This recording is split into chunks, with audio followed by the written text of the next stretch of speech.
Hello বন্ধুরা, আসসালামু আলাইকুম। ইসলাম কিচেন থেকে আপনাদের স্বাগত। বন্ধুরা,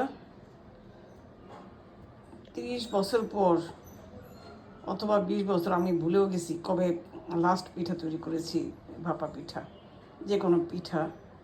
কারণ আজকে 30 বছর যাবৎ প্রবাসী, তাই কোথাও কখনো ঘরে সেই পিঠা বানানো, নিজের মতো করে কখনো পিঠা বানানো, যখন আসি দেশে ওই সময় পিঠা বানানোর ধৈর্যও থাকে না।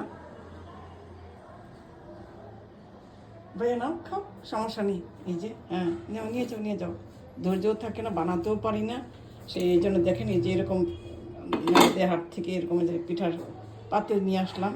এত সহজ, কিন্তু আসলে এটার যে প্রসেসটা কি, এটাই ভুলে গেছি। যার জন্য এই পিঠা এমন হলো যে আমি আর কাউকে সেই পিঠা দিতে পারতেছি না। কোনো বাড়িতে দেবো, কাউকে দেবো, তার আমি আর করতে পারতেছি না। সেই জন্য আর কাউকে দিইনি। যে যা আছে ঠিক আছে, আমার নাতিটা একা কী করবো এখন। আর এগুলো পিঠা তো বাসি করে খাওয়া যায় না।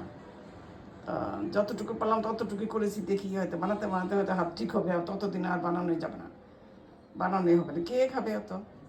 তো ভালো থাকেন বন্ধুরা, এটুকুই আপনাদের সঙ্গে আমি একটু শেয়ার করলাম। আল্লাহ হাফেজ, বাই।